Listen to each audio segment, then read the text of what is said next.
It's starting actually. Okay, fine. All right. Today we are going to start with this one. I think if I share the screen, everyone will be able to see. Okay. सबको I hope कि सुनाई दे रहा है, दिख भी रहा होगा व्हाइट बोर्ड। तो ये जो मैंने फिर से एक लिस्टिंग बनाया, एक फ्रेश व्हाइट बोर्ड पे हम लोग स्टार्ट करेंगे। उसपे हमने कल क्या क्या कवर कर लिया था, जो एक तो था सर स्क्रीन नेचर। शेयर नहीं हुआ। स्क्रीन शेयर नहीं हुआ है अभी। No sir. इससे कैसे? स्टॉप शेयर कर रहा हूँ एक बार और फिर से स्टार्ट कर रहा हूँ। Start sharing. अब आया व्हाइट बोर्ड सबके स्क्रीन पे?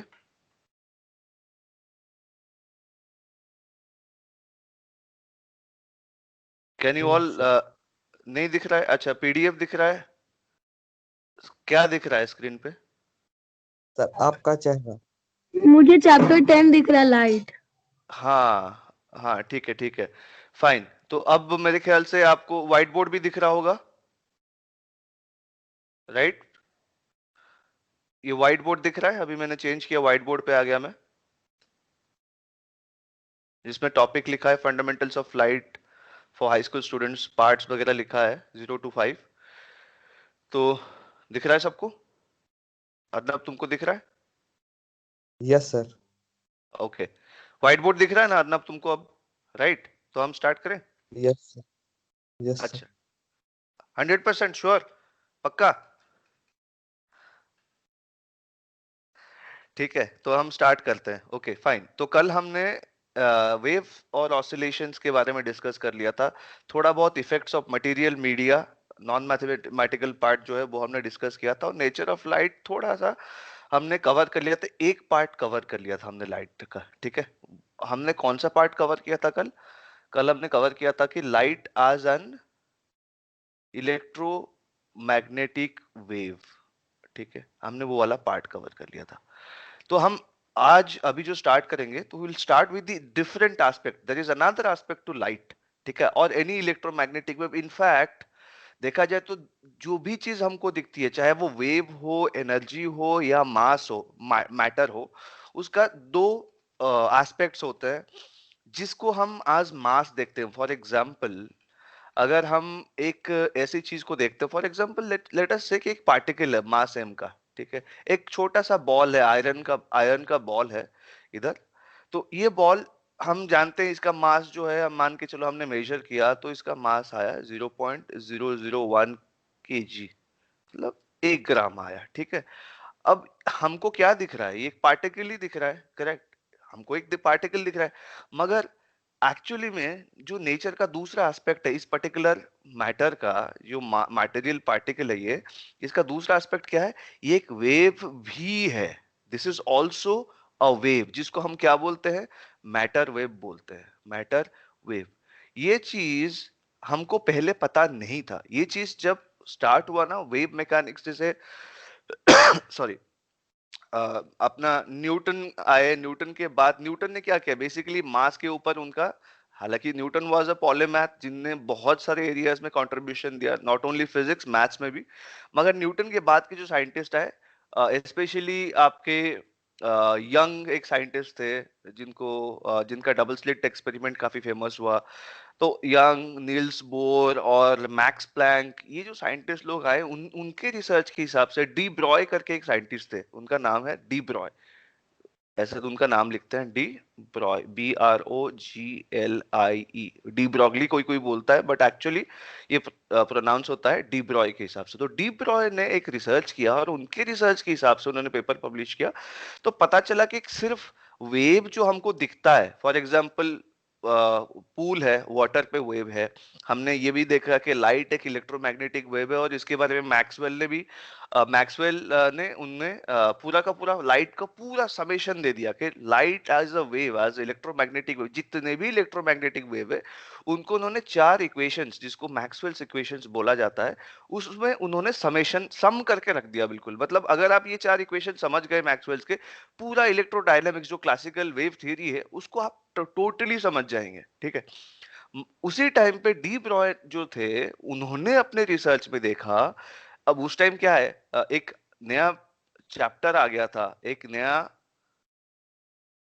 फिजिक्स का एक नया स्टाइल आ गया था, इसको क्वांटम मैकेनिक्स या क्वांटम फिजिक्स बोलते हैं। तो उन्होंने क्वांटम फिजिक्स और वेव को कंपेयर करके देखा, तो उन्होंने ये डिस्कवर किया कि जो वेव होता है उसका एक मटेरियल नेचर होता है, और या एक पार्टिकल, यूं कहें कि वेव का एक पार्टिकल नेचर होता है, और जो पार्टिकल है उसका भी एक वेव नेचर होता है। इससे क्या हुआ, उससे ये हमको समझ में आया कि जिसको हम पार्टिकल बोलते हैं, जिसको हमें पता है कि एट अ पर्टिकुलर टाइम ये पार्टिकल एक पर्टिकुलर जगह पे है ना। अगर हमको पता है कि ये जो पार्टिकल है मास का, उसको हमने टेबल पे एक पर्टिकुलर सेंटर पे रखा है, मान के चलो इस चीज को हम ऐसे सोचते हैं कि एक टेबल रखा है, ठीक है। तुमने एक टेबल पे, एक टेबल है प्रॉपर, और उस टेबल के बिल्कुल बीचों बीच तुमने क्या किया, उस मास एम को वहां पे रखा, पार्टिकल को रखा वहां पे। अब जब रखा तो तुम्हें पता है at any point of time, अभी तुमने स्टॉप वॉच स्टार्ट किया या टाइमर स्टार्ट किया, तो 0 सेकेंड से लेके अप टू इनफाइनाइट, इन्फिनिटी तक अगर टाइम हम चलाते रहे, इटर्निटी तक, तो हमको ये पता है कि ये जो पार्टिकल है वो एग्जैक्टली इसी जगह पे ही रहेगा और कोई नहीं जा सकता जब तक इसको कोई और डिस्टर्ब ना करे। जैसे न्यूटन्स की फर्स्ट लॉ ऑफ मोशन क्या बोलता है कि state of motion will not change unless an external force is applied, है ना, करेक्ट। आप सब सुन रहे हैं ना? मैं, क्योंकि मुझे लगता है कि अगर बीच यस में सर। कोई नहीं सुन रहा है तो प्रॉब्लम हो जाएगा, फिर मेरे को रिपीट करना पड़ेगा। हाँ ठीक है, तो make sure that you stop me and ask your questions if you do not understand or cannot hear me for any reason, okay?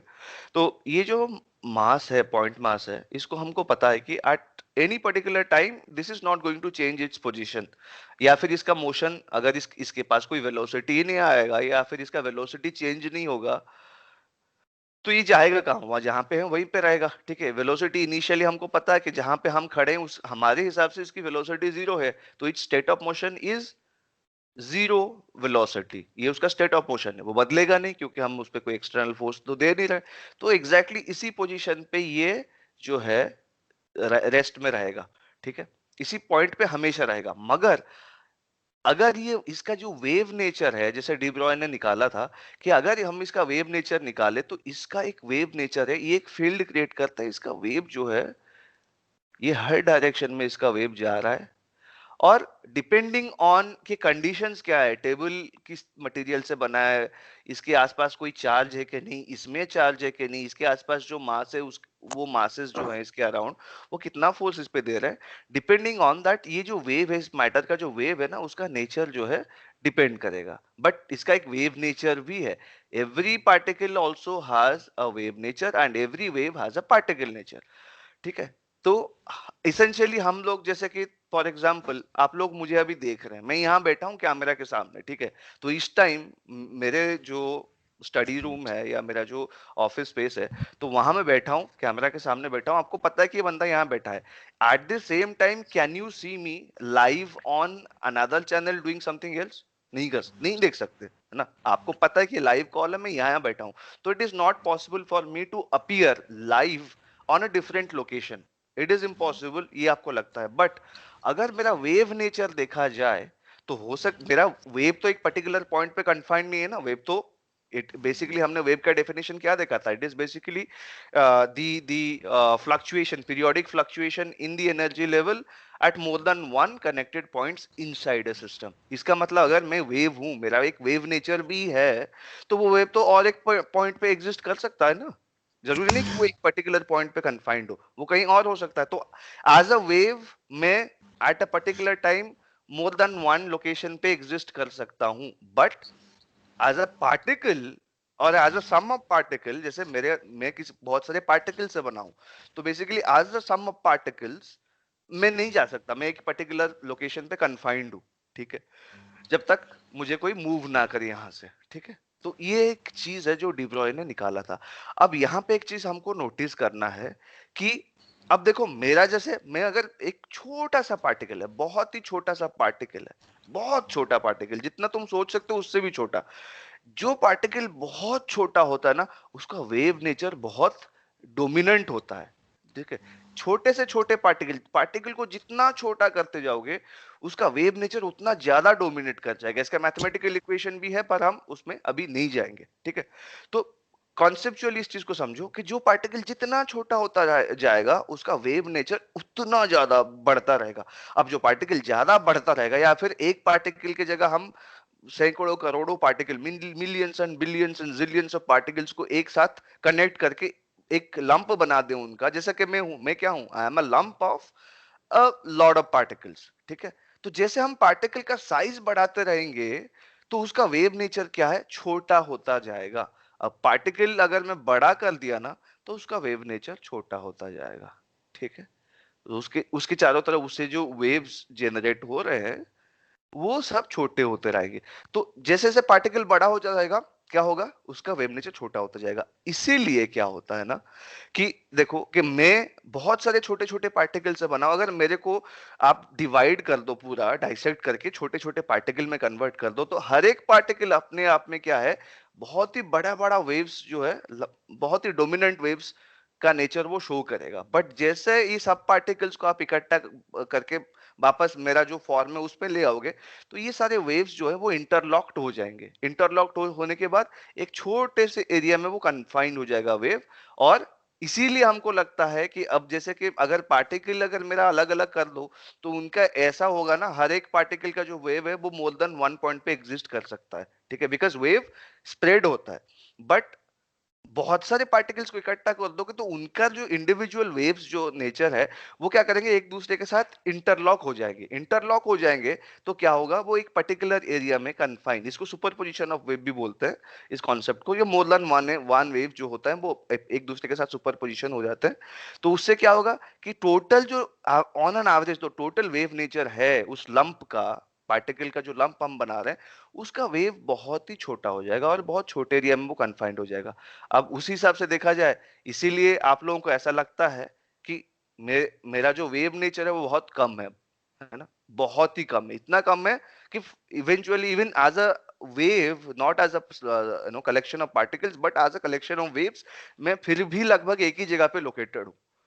ठीक है, तो ये होता है। But again, you should remember that every particle has a wave nature and every wave also has a particle nature, जिसको हम physics में क्या बोलते हैं,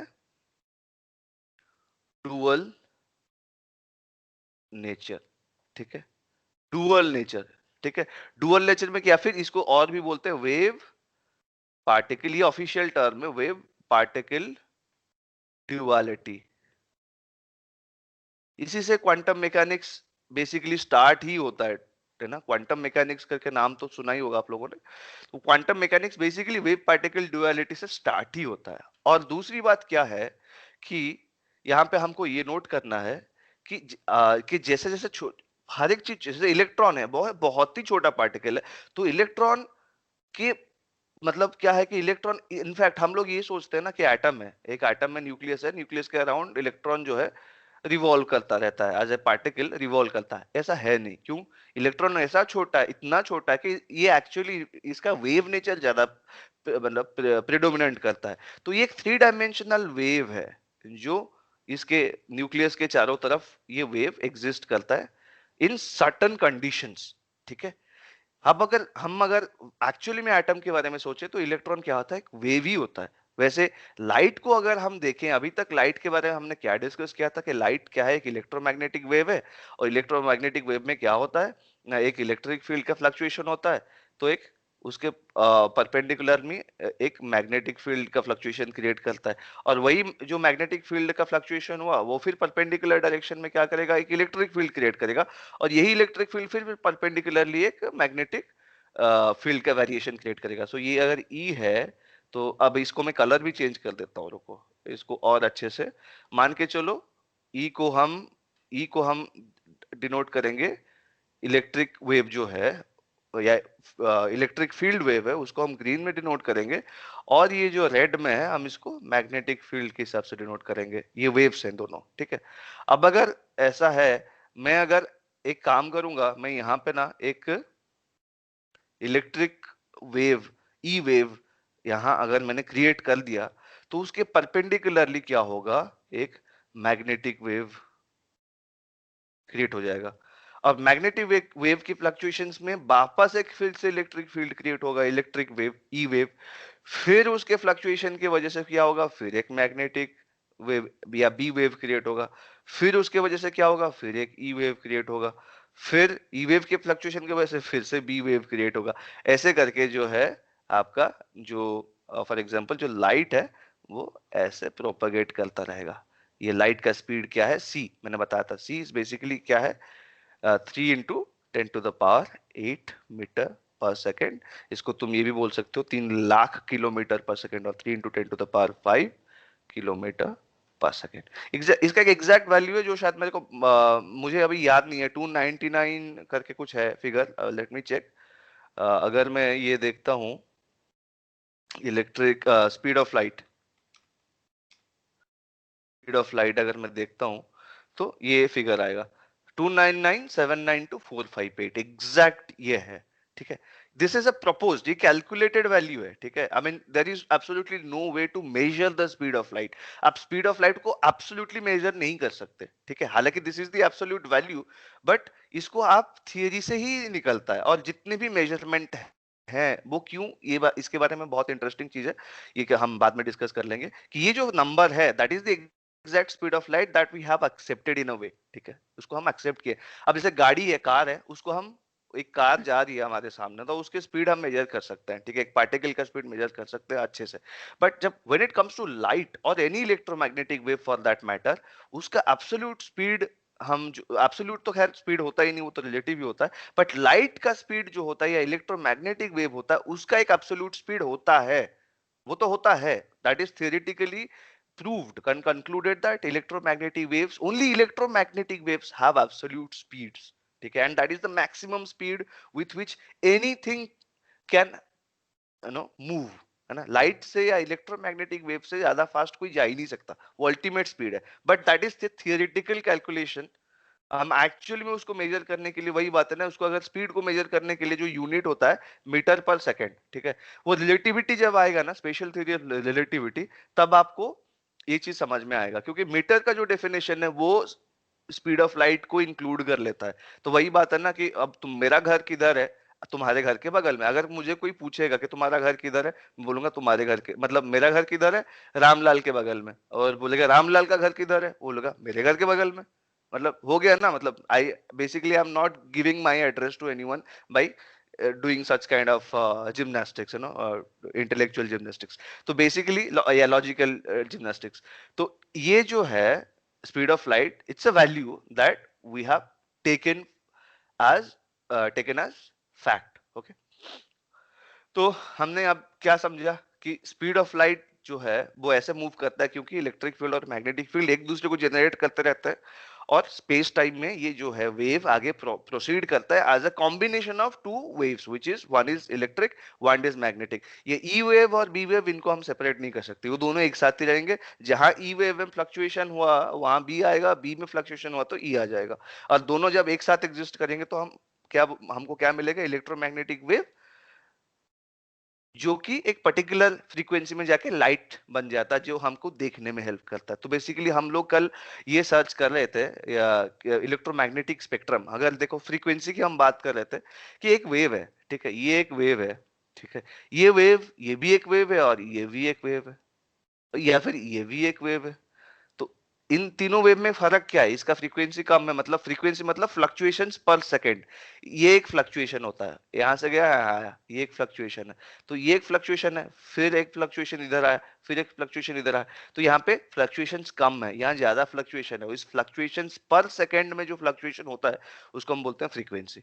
तो फ्रीक्वेंसी इन तीनों वेब में क्या है, फ्रीक्वेंसी बढ़ रहा है नीचे की तरफ। ठीक है, फ्रीक्वेंसी बढ़ रहा है। तो उसी हिसाब से हम अगर फ्रीक्वेंसी को ऐसे अरेंज करेंगे, if we arrange the frequencies or arrange the waves according to the increasing order of the frequency, तो हमें मिलेगा एक चीज, उसको बोलते हैं हम spectrum. Spectrum of what, electromagnetic waves. इसको हम नेट पे भी देख लो, हाथों हाथ याद रह जाएगा। ईएम वेव स्पेक्ट्रम, एक बार देख लो, फिर तो शायद बुक में भी ये चीज मिल जाए, हम विकिपीडिया में देख लेते हैं। ये स्पेक्ट्रम ऑफ इलेक्ट्रोमैग्नेटिक वेव है, ठीक है। This is the spectrum of electromagnetic waves. अगर इस चीज को ऐसे देखो, इसको मैं बड़ा कर देते हैं, ठीक है। इसमें देखो क्या है कि जिससे फ्रीक्वेंसी यहाँ क्या हो रहा है, इंक्रीज करता जा रहा है। मैंने कल बताया था कि गामा रे का फ्रीक्वेंसी बहुत ज्यादा होता है, ठीक है। स्टार्ट हम करते हैं रेडियो वेव से। रेडियो वेव्स के फ्रीक्वेंसी थोड़े कम होते हैं और फ्रीक्वेंसी बढ़ाएंगे। यहाँ देखो फ्रीक्वेंसी जो है हर्ट्ज में लिखा है। फ्रीक्वेंसी हर्ट्ज का मतलब 1 फ्लक्चुएशन पर सेकेंड, या फिर हर्ट्ज का मतलब नंबर ऑफ फ्लक्चुएशन, और फ्लक्चुएशंस पर सेकेंड को हम बोलते हैं हर्ट्ज। जितना फ्लक्चुएशन पर सेकेंड है उतना ज्यादा हर्ट्ज होगा। अब इसमें क्या है, फ्रीक्वेंसी बढ़ रहा है, यहाँ पे 10 टू द पावर 4 है, यहाँ 10 टू द पावर 8 है, फिर 10 टू द पावर 12, 15, 16, 18, 20 तक जा रहा है। तो this is the way frequencies are arranged, और इसी को हम बोलते हैं क्या, स्पेक्ट्रम, ठीक है। तो अब हम वापस आते हैं इधर, स्पेक्ट्रम समझ गए, और स्पेक्ट्रम के हिसाब से वेव को कैसे हम बोलते हैं। अच्छा, विजिबल का इधर कहीं होगा, कहीं देखो विजिबल कहीं यहाँ बीच में है, देखो यहाँ विजिबल जो है उसका फ्रीक्वेंसी जो है लगभग around 10 to the power you can say 15 hertz per second. 10 to the power 15 hertz है, या फिर 10 टू द पावर 15 साइकिल्स या फ्लक्चुएशंस पर सेकेंड। ये आपका विजिबल लाइट, जिसको हम लाइट बोलते हैं basically. This is the only part which we call light, ठीक है। उससे नीचे जाएंगे तो इंफ्रारेड हो जाएगा, इंफ्रारेड से थोड़ा ऊपर आएंगे तो रेड आएगा। रेड से स्टार्ट होता है विजिबल लाइट, और जाते जाते कहाँ एंड होता है, वायलेट पे। वायलेट सबसे हाईएस्ट विजिबल फ्रीक्वेंसी है। उसके बाद ऊपर जाएंगे अल्ट्रावायलेट हो जाएगा, फिर हमको दिखाई नहीं देगा। उसके लिए फिर हमको स्पेशली डिजाइंड गॉगल्स या लेंसेज चाहिए होंगे, है ना। तो यहाँ हम वापस आता है, तो हम क्या बात कर रहे थे कि लाइट को एज अ वेव तो हमने समझ लिया, ठीक है, क्वालिटेटिवली देखा जाए तो। अब हम उसका, सीधी सी बात है, डी ब्रॉय ने क्या बोला था, हर वेव का एक पार्टिकल नेचर भी होता है। तो इसका मतलब लाइट एज अ वेव, अगर हम लाइट को देख रहे हैं तो इसका एक पार्टिकल नेचर भी तो होगा ना, ठीक है। वो जो पार्टिकल है लाइट का, जो light basically N electromagnetic wave भी हम सोच सकते हैं, मगर अगर हम उसको पार्टिकल के हिसाब से देखें, उसका हम पार्टिकल नेचर को कंसिडर करेंगे, तो हम उसको क्या बोलेंगे, फोटोन। क्या बोलेंगे, photon. Photon is the is the particle of light, ठीक है। फोटोन ये एक बेसिक फंडामेंटल क्वांटिटी है, इसको और तोड़ा नहीं जा सकता। It's it's a fundamental particle, इसको और तोड़ा नहीं जा सकता, और इसी से बनता है हमारा लाइट, अगर हम पार्टिकल के हिसाब से देखेंगे। और फोटोन एक ऐसी चीज है, this is a particle that always moves with the speed c, which is 3 into 10 to the power 8 metre पर सेकेंड। इससे कम या ज्यादा हो ही नहीं सकता, इसे ये बदल ही नहीं सकता। फोटोन, जब तक फोटोन एग्जिस्ट करेगा, जब तक फोटोन एग्जिस्ट करेगा, वो इसी स्पीड पे ही जाएगा।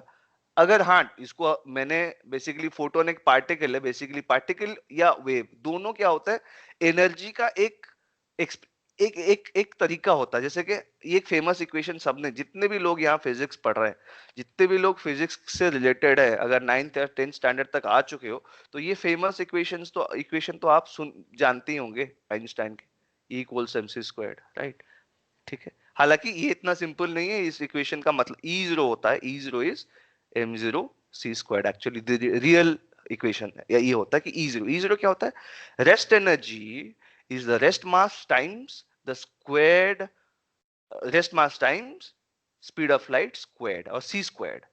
c को हम बेसिकली एक अपने आप में एक नंबर ही मानते हैं।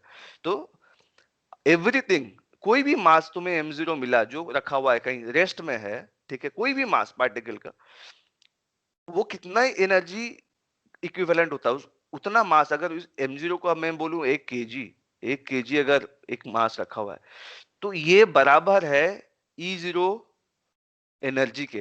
वो कैसे निकालेंगे, 1 kg में क्या करेंगे, 3 into 10 to the power 8 metre पर सेकेंड जो है उसका स्क्वायर्ड। अभी जो भी रिजल्ट निकलेगा वो आपका क्या बनेगा, जो energy equivalent of the mass और द रेस्ट मास। तो इसको हम क्या बोलते हैं, मास एनर्जी इक्विवेलेंस, ठीक है।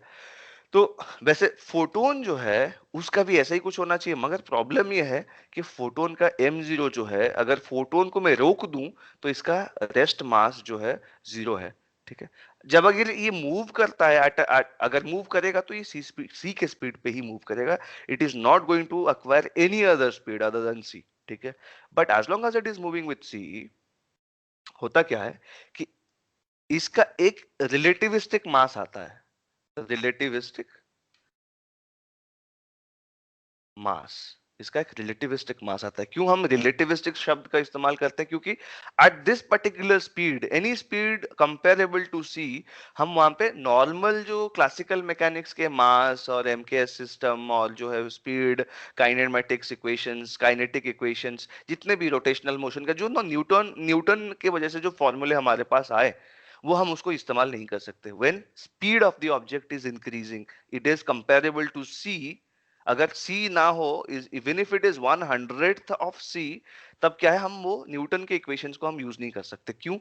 वो इसीलिए क्योंकि न्यूटन का जो इक्वेशन है वो that is not the true physics. The true physics comes from Einstein, इसीलिए आइंस्टाइन इज अ जीनियस। और लो स्पीड पे, हाँ ठीक है, वो लगभग लगभग न्यूटन के फॉर्मूले से काम चल जाएगा, ठीक है। इसीलिए जिस स्पीड पे फोटोन एक्चुअली मूव करता है, उस स्पीड पे हम मास को मास नहीं कह सकते, उसको हम रिलेटिविस्टिक मास ही बोलेंगे। मगर अगर फोटोन को रोक दिया गया, रेस्ट में ले आया गया, नाउ दैट बिकम्स जीरो। अब जीरो, तो हम यहाँ पे मैकेनिक्स का जो है क्लासिकल मैकेनिक्स के टर्म्स यूज कर सकते हैं। तो हम जीरो पे अगर फोटोन है तो हम उसको क्या बोल सकते हैं? उसका मास को मास बोल सकते हैं, रिलेटिविस्टिक मास बोलने की कोई जरूरत नहीं है। मगर प्रॉब्लम ये है कि अगर फोटोन एक है पार्टिकल, वो जीरो स्पीड पे है, मतलब रेस्ट में है, तो उसका मास जो है जीरो हो जाता है। इसीलिए रेस्ट मास फोटोन का जीरो होता है। इसीलिए मैं हमेशा बोलता हूं कि फोटोन जो लाइट है, बेसिकली लाइट अगर स्पेस में मूव कर रहा है, ठीक है, एट अ पर्टिकुलर स्पीड, इसको तुम एज अ वेव भी देख लो, एज अ पार्टिकल भी देख लो, इलेक्ट्रोमैग्नेटिक वेव के हिसाब से भी देख लो लाइट को, या फिर फोटोन के हिसाब से देख लो, तो वो सी की स्पीड में मूव करता है। अगर बीच में कोई मटेरियल मीडियम आ गया, जैसे कि वाटर है, वाटर क्या है? ट्रांसपेरेंट। ट्रांसपेरेंट क्यों है? इसीलिए क्योंकि वाटर में जो पार्टिकल्स हैं, जिन पार्टिकल से वाटर बनता है ना, वो सारे पार्टिकल्स फोटोन या फिर इलेक्ट्रोमैग्नेटिक वेव, एक मिनट, या फिर जो इलेक्ट्रोमैग्नेटिक वेव हो या फोटोन हो, जो एनर्जी इनके थ्रू आता है, उसको सिर्फ एब्जॉर्ब नहीं करते, बल्कि एब्जॉर्ब करने के बाद थोड़ी देर बाद एमिट भी करते हैं, ठीक है। इसीलिए क्या होता है, इवेंचुअली लाइट जो है क्रॉस कर पाता है वाटर को और हमारे पास पहुंच सकता है, ठीक है। ये अगर हम हैं, देख रहे हैं हम कहीं, तो हमारे पास लाइट वाटर को क्रॉस करके आ सकता है। क्यों? क्योंकि वो एब्जॉर्ब होने के बाद एमिट भी होता है ना। अगर यहाँ पे मैं कोई दीवार रख दूं, कंक्रीट का ब्लॉक रख दूं, तो क्या होगा कि लाइट रेज जो हैं, those rays will not be able to come past the barrier. क्यों? क्योंकि यहाँ पे सिर्फ अब्जॉर्ब हो जाएगा और लाइट के हिसाब से एमिट नहीं होगा, वो किसी और फॉर्म ऑफ एनर्जी में एमिट हो सकता है, वापस लाइट के फॉर्म में वो एमिट नहीं होगा।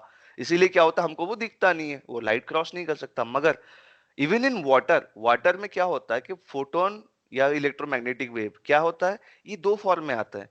कुछ देर तक मूव करेगा, अगर जब जब तक मूव करेगा सी के स्पीड पे मूव करेगा, चाहे तुम वेव के हिसाब से देख लो या फोटोन के हिसाब से देख लो, पार्टिकल के हिसाब से। अब अगर एब्जॉर्ब हो गया तो वो एग्जिस्ट ही नहीं करेगा, फिर वापस एमिट होगा, फिर से सी के स्पीड पे मूव करेगा, फिर थोड़ी देर में एब्जॉर्ब हो जाएगा, कुछ देर के बाद फिर से एमिट होगा, फिर सी के स्पीड पे मूव करेगा। ऐसे ऐसे करके रुक रुक के वो जो है आता है, क्या बोलते हैं, आपके पास जो मीडियम को है, मीडियम का जो बाउंड्री है, उसको वो रुक रुक रुक के क्रॉस करता है। इसीलिए क्या होता है, उसका अपैरेंट ज्यादा टाइम लेता है, ठीक है। इसीलिए हमको लगता है कि लाइट स्लो हो गया, बट एक्चुअली लाइट कभी स्लो नहीं होता। या तो वो एग्जिस्ट करेगा या नहीं करेगा, एब्जॉर्ब हो जाएगा। एब्जॉर्ब हो गया तो एग्जिस्ट नहीं करेगा, तो इसका मतलब ये नहीं कि वो स्लो हो गया, ठीक है। एब्जॉर्ब भी हो गया, डिसअपियर कर गया, एग्जिस्ट नहीं कर रहा है। जब एमिट होगा वापस एग्जिस्टेंस में आएगा, फिर सी की स्पीड पे मूव करेगा, ठीक है। बस यही है। जैसे कि आपका ट्रेन है कोई, है ना, कोई आप शताब्दी एक्सप्रेस है, जन शताब्दी या शताब्दी एक्सप्रेस, उसको फास्टेस्ट ट्रेन बोलते थे। एक अभी शायद एक आध ट्रेन और भी आ गया उससे ज्यादा। शताब्दी एक्सप्रेस के लिए अगर आप टिकट बुक करोगे तो आपको बहुत महंगा पड़ता है। क्यों महंगा पड़ता है? कि भैया वो ट्रेन जो है, मान के चलो 100 किलोमीटर पर आवर के स्पीड पे मूव करता है, वो फास्टेस्ट मूविंग ट्रेन है, ठीक है। मगर क्या है, बीच में जहां जहां उसको रुकना है वहां तो वो रुकेगा ना।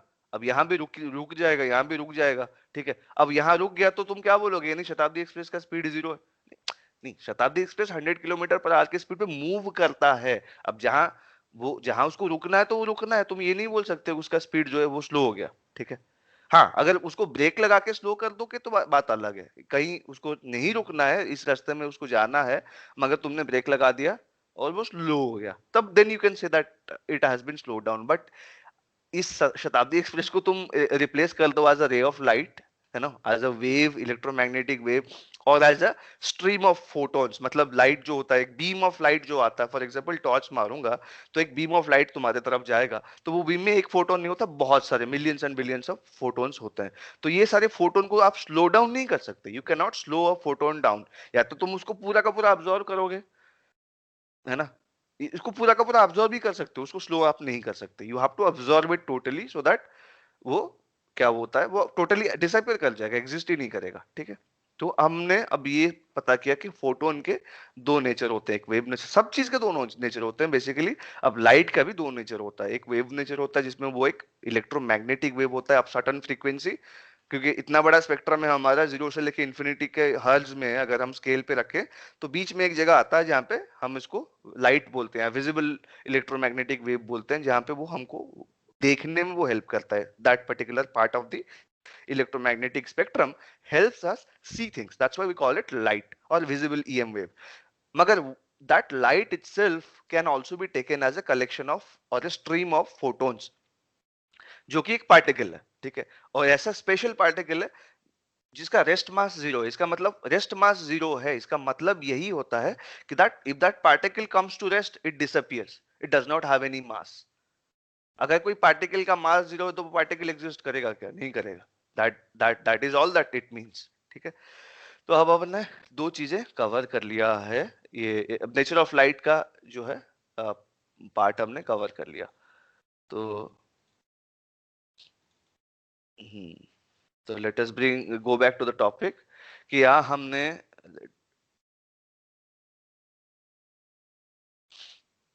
नेचर ऑफ लाइट कवर कर लिया।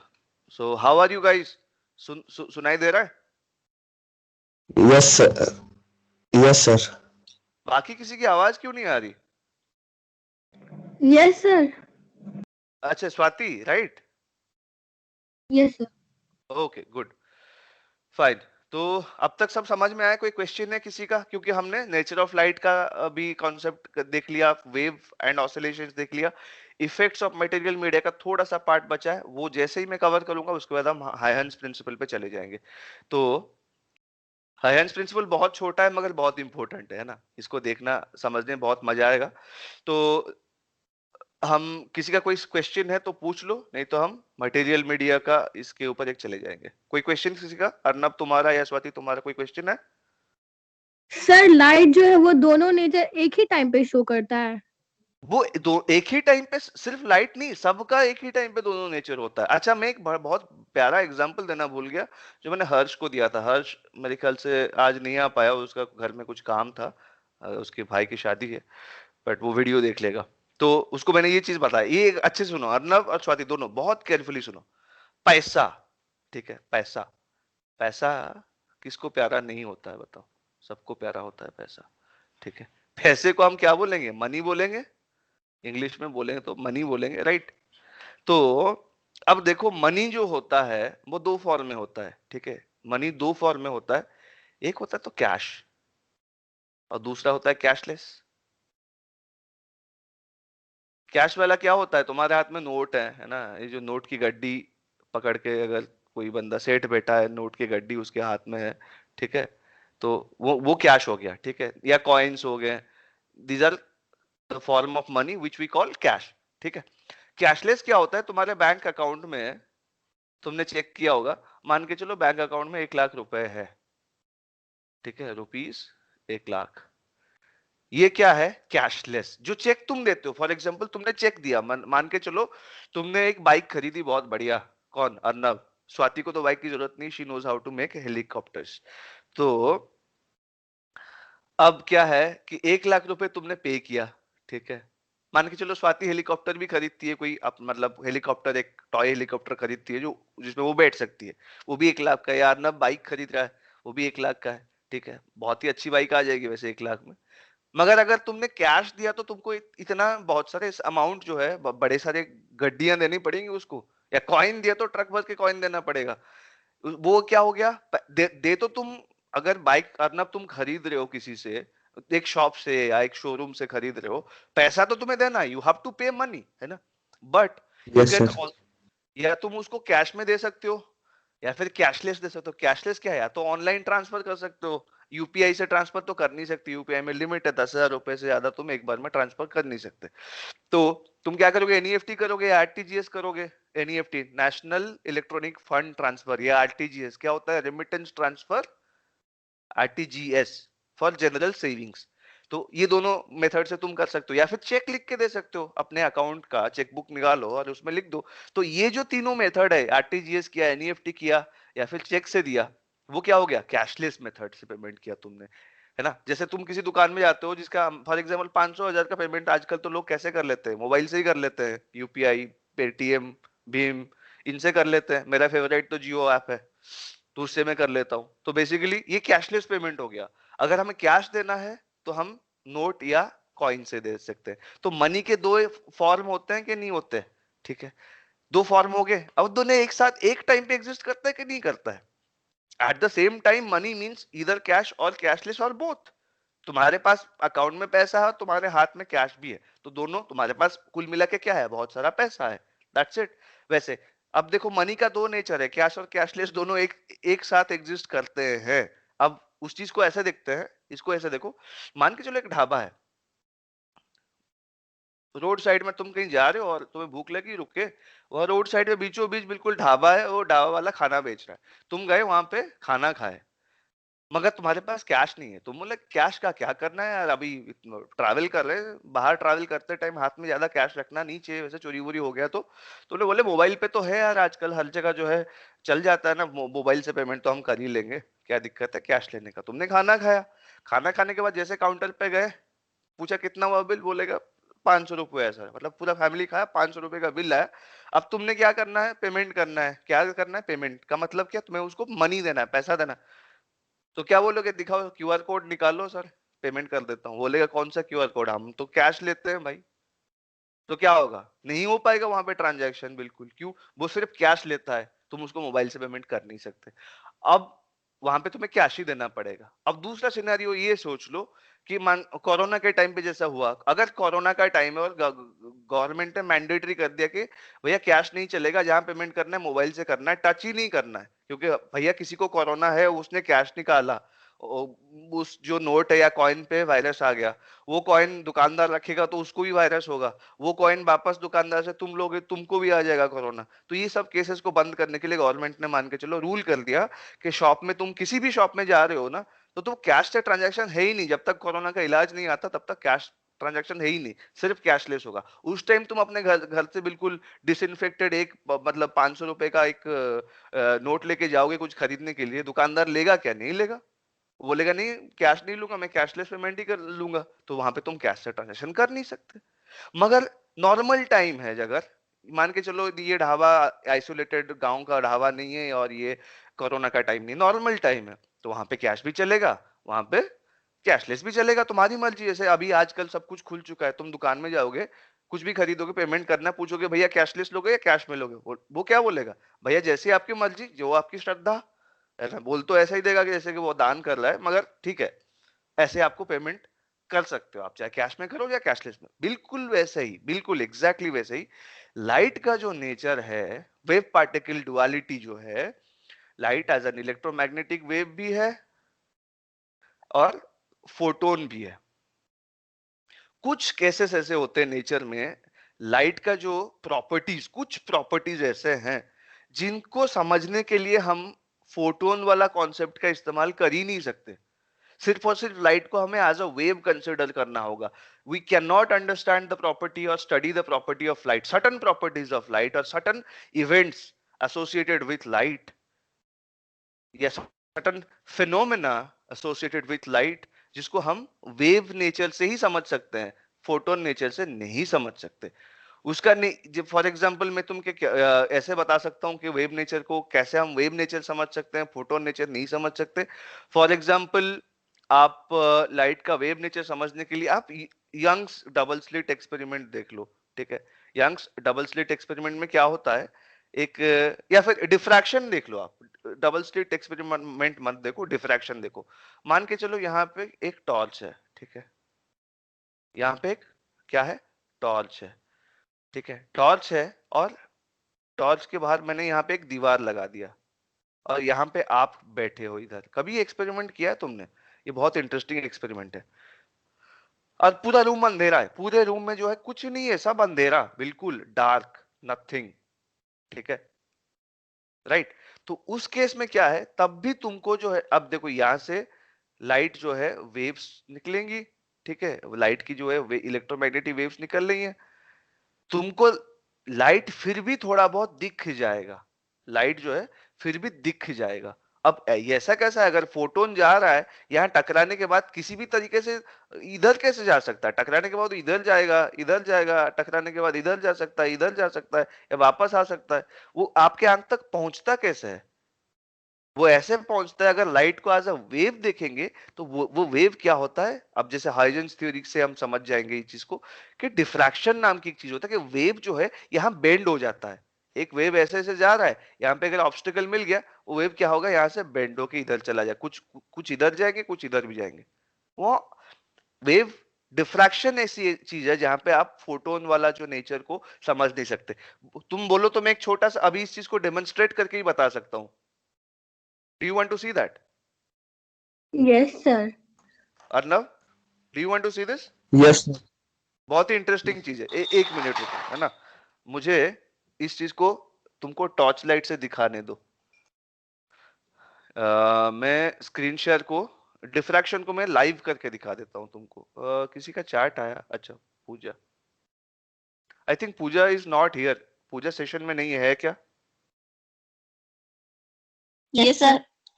अच्छा हाँ, पूजा है। तो मैं शेयर स्क्रीन को जो है स्टॉप कर रहा हूँ। आप लोग एक बार आ जाओ, मतलब अपना वीडियो ऑन कर लो अगर कर सकते हो तो, है ना, क्योंकि ये एक्सपेरिमेंट तभी अच्छे से देख देख पाएंगे हम लोग। मैं अपने आप को एनलार्ज कैसे करूंगा? हाँ, ठीक है, मैं एक बार उठता हूँ, वापस आऊंगा, काटना मत कॉल। मैं टॉर्च लाइट ऑफ करने जा रहा हूँ, उसके बाद मैं एक चीज दिखाऊंगा आप लोगों को।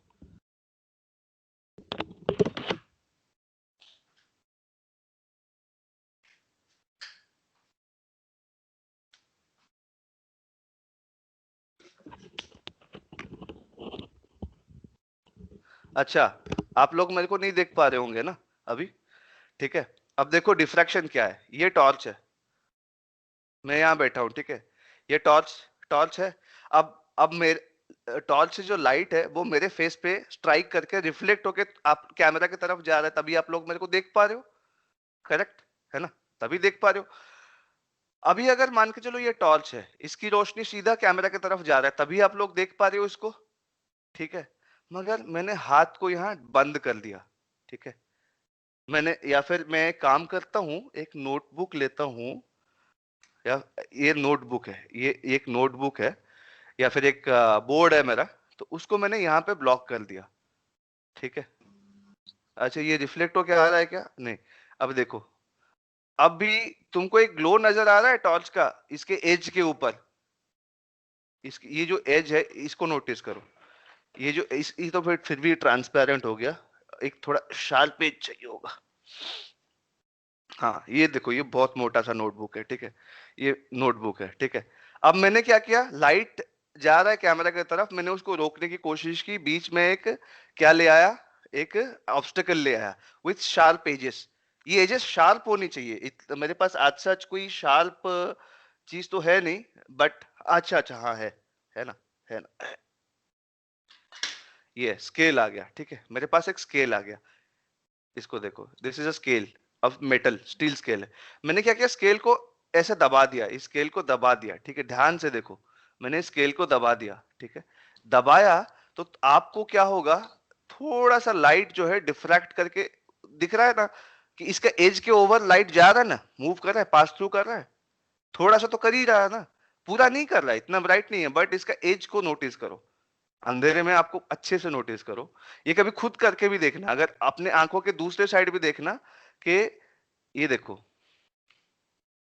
इसका एज जो है ऊपर, वो तुमको थोड़ा सा दिख रहा होगा, थोड़ा सा लाइट ब्राइट ब्राइट एज आ रहा होगा इसके ऊपर, या जहां मेरा उंगली है ना, यहाँ अच्छे से नोट करो, आ यस रहा सर, है, आ रहा।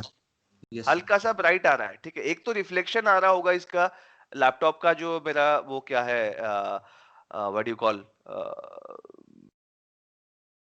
स्क्रीन है, उसके डिस्प्ले से। अगर मैं उस डिस्प्ले को ब्लैक भी कर दूं, नहीं कर पाऊंगा अभी तो, बट आप ऐसे उसको हल्के से नजर करो, इसी एक्सपेरिमेंट को खुद करके देखना और अच्छे से समझ में आएगा, ठीक है। अंधेरे कमरे में, क्योंकि यहाँ पे क्या है, कैमरा है, लैपटॉप का स्क्रीन है, तो डिस्टरबेंस हो रहा होगा। खुद एक टॉर्च, छोटा सा टॉर्च लेना और उसको एक शार्प, बिल्कुल बिल्कुल शार्प ऑब्जेक्ट से ब्लॉक करना, और उसके एजेस को मार्क करना। एजेस हल्के से तुमको क्या है दिखेंगे, लाइट ब्राइटेंड हाईलाइटेड दिखेगा, है ना। इसका मतलब उसके एज के ओवर, अब मैं बंद कर रहा हूं, लाइट ऑन कर रहा हूं,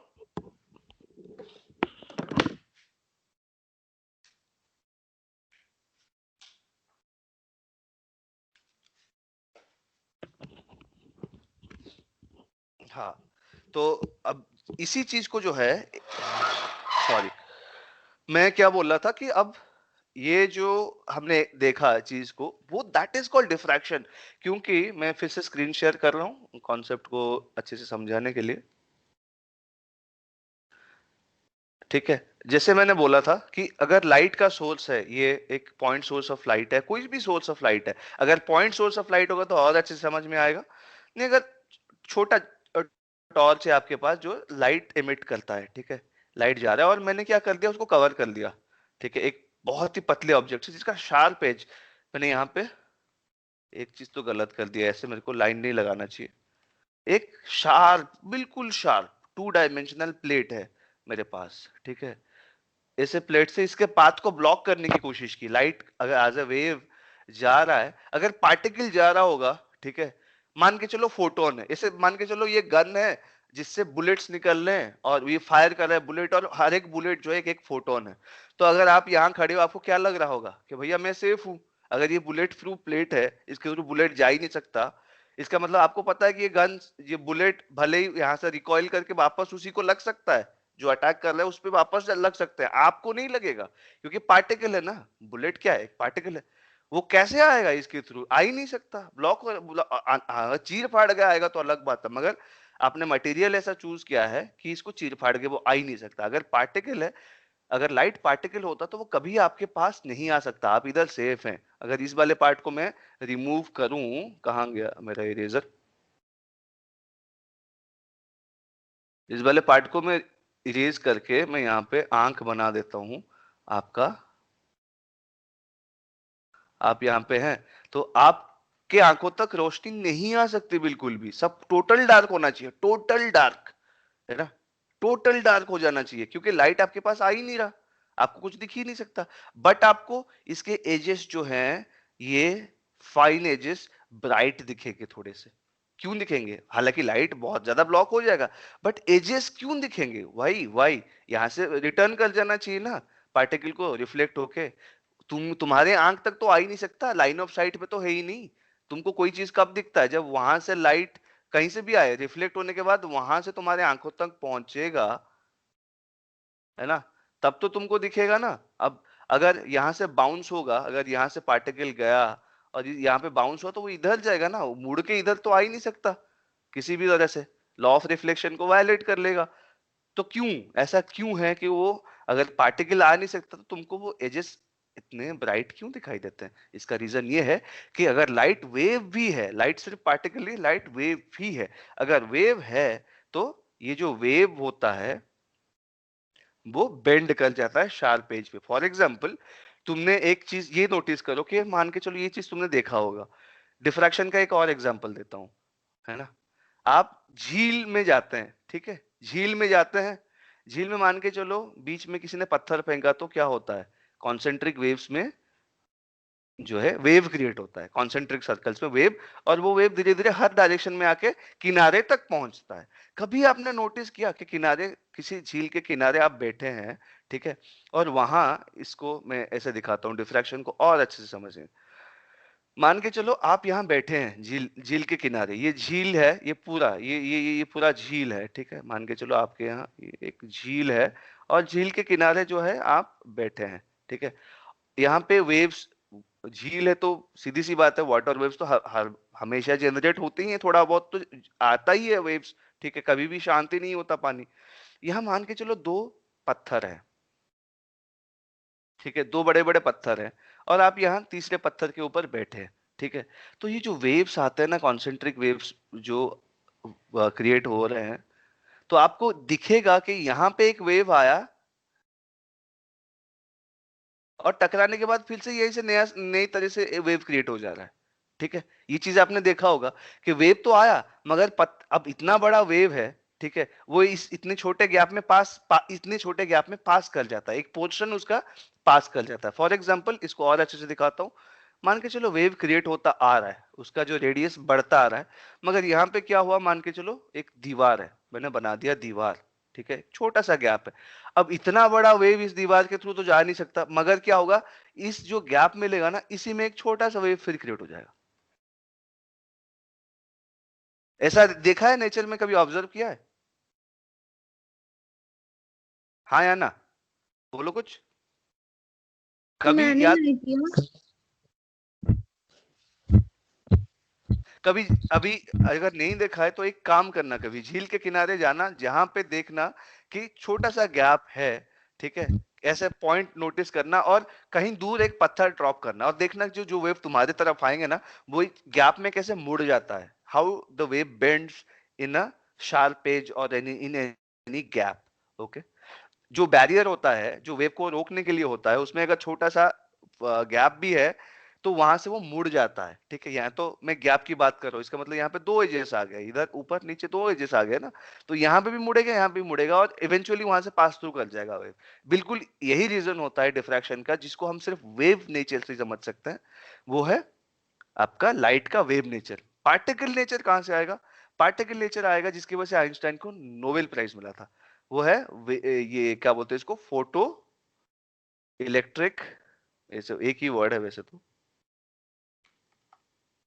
फोटो इलेक्ट्रिक इफेक्ट इसको बोलते हैं। क्या होता है ये, कि अगर एक मेटल प्लेट है, ठीक है, एक पर्टिकुलर मेटल प्लेट है, ठीक है, उसमें क्या है, मेटल प्लेट है, इसका मतलब उसमें इलेक्ट्रॉन तो है ही, इलेक्ट्रॉन, राइट, मेटल में फ्री इलेक्ट्रॉन्स भी होते हैं। उसमें अगर हमने लाइट को शाइन किया, इधर लाइट को हम शाइन करते हैं, ठीक है, लाइट को शाइन करते हैं तो क्या होता है ना, इसके मेटल के सरफेस में जो इलेक्ट्रॉन्स होते हैं, वो जो लाइट का जो एनर्जी होता है वो इनको मिल जाता है और फिर ये लोग अपना जब जो अपने अपने हर इलेक्ट्रॉनिक एटम के साथ अटैच्ड होता है, मगर इसको इतना एनर्जी मिल जाता है लाइट से कि वो अपने एटम को छोड़ के फ्री बाहर निकल जाता है मेटल के ऊपर। तो यहाँ पे क्या होता है, कलेक्टर लगा रहता है यहाँ जस्ट ऊपर मेटल के गैप देके थोड़ा सा ऊपर, उस कलेक्टर को हम क्या करते हैं, पॉजिटिव वोल्टेज या पॉजिटिव चार्ज देते रहते हैं, ठीक है, पॉजिटिव वोल्टेज बोलते हैं या पॉजिटिव चार्ज बोल दो, वोल्टेज बोल दो, वो पॉजिटिव नेचर का होता है, ठीक है। यहाँ ये जो ऊपर एक कलेक्टर प्लेट होता है, ये पॉजिटिव नेचर का होता है। अब हमको पता है इलेक्ट्रॉन क्या है, नेगेटिव है, ई माइनस होता है। अब इलेक्ट्रॉन जब तक अपने पेरेंट एटम से अटैच्ड है तब तक तो कोई दिक्कत नहीं, तब तक तो ऊपर जाएगा ही नहीं, मगर लाइट अगर हम शाइन करेंगे इस डायरेक्शन में तो इलेक्ट्रॉन यहाँ से फ्री हो जाएगा। क्यों? इसको क्या मिल जाएगा, थोड़ा एनर्जी मिल जाएगा। जैसे कि आप घर पे हैं, ठीक है, आप घर पे बैठे हैं और कहीं नहीं जा रहे हैं आप, मतलब आपके पास पैसा ही नहीं है, ठीक है, आपके पास बिल्कुल ही पैसा नहीं है, ठीक है, मगर तो आप कहीं नहीं जाएंगे, मगर जैसे ही मान के चलो आपको, आपने आपसे मेरी बात हुई, आप बोलते हैं सर मेरे पास बिल्कुल पैसा नहीं है, मैं कहीं नहीं जा रहा हूँ, घर पे बैठा हूँ, मेरे को दया आता है, मैंने कहा यार बहुत दिन हो गया यार, बंदा घूम नहीं पा रहा है, मैं क्या करता हूँ तुरंत तुमको एटीएम कर देता हूँ, 5,000 रुपए भेज दिया तुमको पेटीएम करके, अब तुम हो गए खुश। अब तुमको कैप्चर करने के लिए वहां कौन, मल्टीप्लेक्स में सिनेमा चल रहा है, मूवी मस्त, तुम कहाँ जाओगे, जैसे ही तुम्हारे पास पैसा आया, मतलब एनर्जी आया, तुम फ्री हो गए, अब घर से बाहर निकल के अब जाओगे सीधा मूवी देखने, मस्ती करने, कहीं घूमने जाओगे, ठीक है। वो सब कलेक्टर प्लेट है, वो तुमसे पैसा लेने के लिए बैठे हैं वहां, मगर तुम तब तक वहां तक नहीं जाओगे जब तक तुम्हारे पास एनर्जी नहीं है, पैसा ही नहीं है, तुम घर अपने घर के साथ अटैच्ड हो। अगर मान के चलो तुम्हारे पास पैसा आ गया और तुम्हारे घर वाले तुमको रोक नहीं रहे, तो तुम कहाँ जाओगे, सीधा कलेक्टर प्लेट पे जाओगे, जहां पे तुमसे पैसा कलेक्ट किया जाएगा, ठीक है। तो वही है, ये है फोटो इलेक्ट्रिक इफेक्ट, मगर इसको हम वेव नेचर में क्यों नहीं समझ सकते, है ना, इसको समझो। Why can't we understand photoelectric effect through the wave nature of photons या wave nature of light? Light का वेव नेचर। क्यों? मैंने तुमको बताया था कि लाइट जो है उसका फ्रीक्वेंसी होता है। लाइट क्या है? एक इलेक्ट्रोमैग्नेटिक वेव है, और इलेक्ट्रोमैग्नेटिक वेव का फ्रीक्वेंसी 0 से लेके इंफिनिटी तक जा सकता है। 0 से लेके इंफिनिटी तक जा सकता है लाइट का फ्रीक्वेंसी। इसका मतलब उसकी एनर्जी जो है that can happen start from 0 to end go up to infinity, right? मगर अगर ऐसा है तो इसका मतलब अगर ये जो लाइट हम इस पे स्ट्राइक करते हैं ना, जो लाइट हम स्ट्राइक करते हैं जिससे इलेक्ट्रॉन जो है रिलीज हो रहा है, उसको हम कंटिन्यूअसली बढ़ा सकते हैं। मान के चलो ये ऐसा मेटल प्लेट जो यहाँ पे रखा हुआ है, ये जो मेटल प्लेट है ना, इसको हम सबस्ट्रेट बोलते हैं, सबस्ट्रेट। तो ये टारगेट होता है, बेसिकली इसको हम टारगेट बोलते हैं। टारगेट मेटल जो है, मान के चलो इससे अगर इलेक्ट्रॉन को निकलना है तो कम से कम हमको एक वेव चाहिए जिसका फ्रीक्वेंसी कम से कम 10 हर्ज होना चाहिए। 10 हर्ज, 10 हर्ज, वैसे इतना कम तो होना नहीं है, मगर मान के चलो। हेलो, कोई क्वेश्चन है? किसने कुछ पूछा क्या?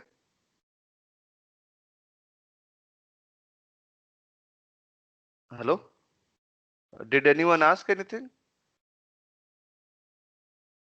No sir, sir Swati join की थी, मतलब अनज्वाइन हो गई थी तो ज्वाइन की थी।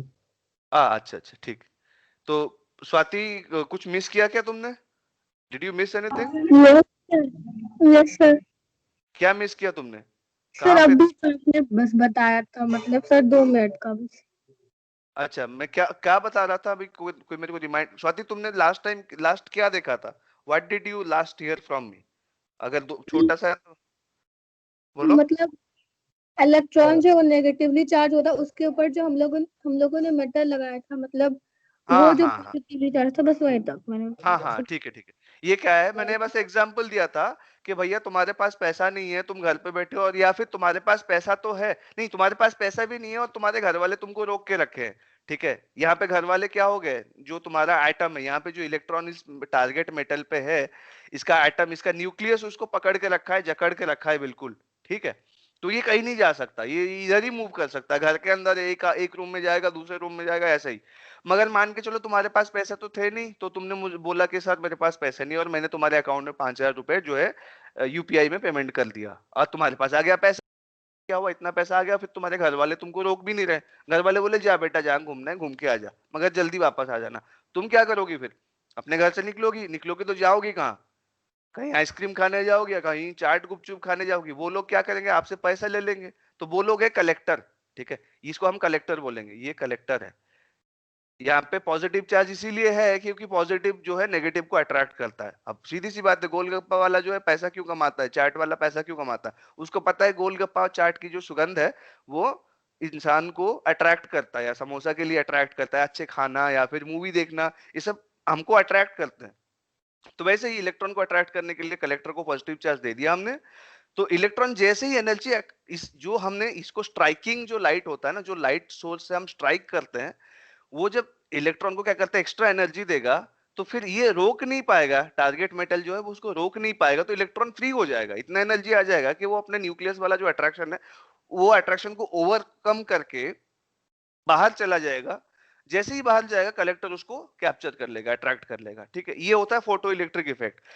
अब इसमें प्रॉब्लम ये है कि इसको हम अगर सिर्फ यहाँ सोचेंगे कि ये जो लाइट है, ये जो स्ट्राइक करता है ना, जो इंसिडेंट लाइट है, इंसिडेंट रे है, जो इंसिडेंट होता है इस टारगेट मेटल पे, इसको एज हम वेव अगर सोचेंगे, तो प्रॉब्लम ये आता है कि मान के चलो इस इलेक्ट्रॉन को यहाँ से निकलने के लिए कम से कम 10 हर्ज का फ्रीक्वेंसी वाला वेव चाहिए, इलेक्ट्रोमैग्नेटिक वेव चाहिए, जिसका कम से कम फ्रीक्वेंसी 10 हर्ज हो। इसका मतलब ये है कि 10 छोड़ो, 10 के बाद अप टू इंफिनिटी कोई भी वेव हो, उससे हमको क्या क्या करेगा, क्या देगा वो वेव? हमको इलेक्ट्रॉन निकाल के देगा इस टारगेट मेटल से, है ना?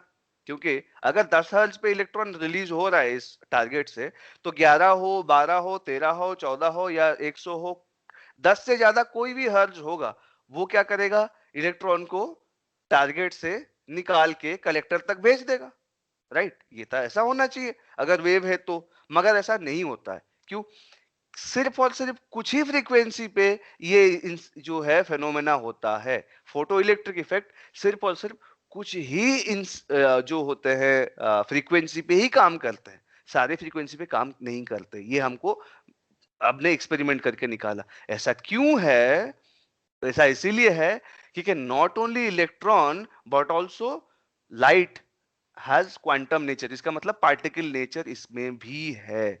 इसका मतलब पर्टिकुलर फोटोन, जो अगर लाइट को हम अगर फोटोन माने, ठीक है, तो एज अ पार्टिकल अगर लाइट सिर्फ और सिर्फ फोटोन ही होगा, और पर्टिकुलर जो है उस फोटोन का एक जो है क्या बोलते हैं, एक पर्टिकुलर एनर्जी लेवल होगा, तब जाके ये इलेक्ट्रॉन को निकाल सकता है। Not as wave, only as photon. Particle के हिसाब से अगर फिट होगा, जाके प्रॉपर जगह पे पहुंच पाएगा, तब जाके वो इलेक्ट्रॉन को निकाल पाएगा, वरना नहीं निकाल पाएगा।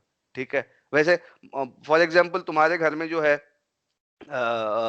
जैसे कि क्या बोलते हैं, मान के चलो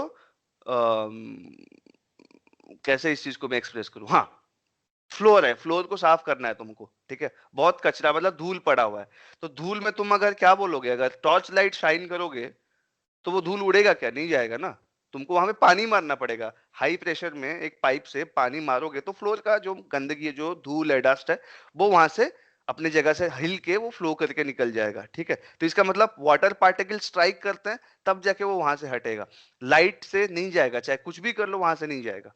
ठीक है, वेव से काम नहीं बनेगा, वहां पार्टिकल नेचर ही आएगा। तो इसीलिए क्या है कि फोटो इलेक्ट्रिक इफेक्ट जो है, ये हमको ये बताया कि नहीं, हर जगह वेव नेचर काम नहीं करता, कुछ जगह पे फोटो इलेक्ट्रिक इफेक्ट ही काम करता है, मतलब फोटो नेचर ही काम करता है। तो लाइट का जो ड्यूअल नेचर है, एक है वेव नेचर और एक है पार्टिकल नेचर, इन दोनों में कभी कभी कुछ कुछ इंसिडेंट्स ऐसे होते हैं जिनको समझने के लिए हमको वेव नेचर का इस्तेमाल करना पड़ता है। कुछ कुछ चीजें ऐसी होती हैं, लाइट का प्रॉपर्टीज या इंसिडेंट्स ऐसे होते हैं जहां पे हमको क्या मिलता है कि हम उसको पार्टिकल नेचर से ही समझ सकते हैं, उसको वेव नेचर से समझ ही नहीं सकते, वो फिट ही नहीं बैठता। ठीक है, एक तो समझ में आ गया ये चीज। किसी को कोई doubt? Does anyone have any doubt on this?